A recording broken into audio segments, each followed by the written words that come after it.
బ్రహ్మార్పణం బ్రహ్మహవిః బ్రహ్మాగ్నౌ బ్రహ్మణాహుతం బ్రహ్మైవ తేన గంతవ్యం బ్రహ్మకర్మ సమాధినా.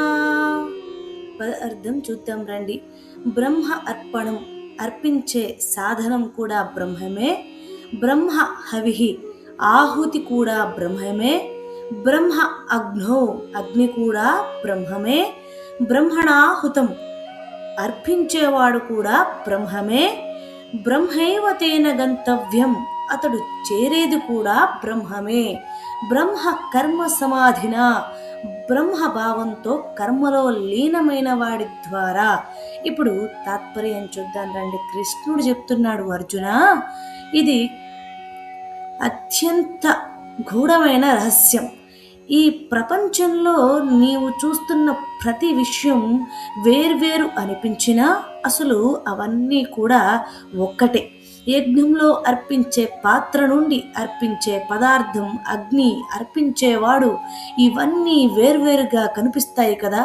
కానీ జ్ఞానంతో చూసేవానికి అవన్నీ ఒకే పరమసత్యం, అదే బ్రహ్మం. అలా చూడగలిగిన వాడు తన పని చేస్తూనే ఉన్నా తనలో నేను చేస్తున్నాను అనే భావం ఉండదు. అతడు చూస్తాడు ఇది అంతా బ్రహ్మమే చేస్తున్నది అని. అప్పుడు అతని కర్మలు అతనికి బంధం కావు అర్జున. ఎందుకంటే అక్కడ నేను అనే భావం లేదు, నాది అనే భావం లేదు, అన్నీ బ్రహ్మమే. అలాంటి స్థితిలో ఉన్నవాడు చివరికి చేరేది కూడా అదే బ్రహ్మమే.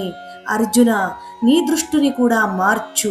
వేర్వేరుగా కనిపిస్తున్న ప్రపంచంలో ఒకటే సత్యాన్ని చూడు, అప్పుడు నీ జీవితం కూడా యోగంగా మారుతుంది అని అర్జునుడికి అలాగే మనకి కూడా కృష్ణుడు ఉపదేశాన్ని ఇస్తున్నారు. హరే కృష్ణ.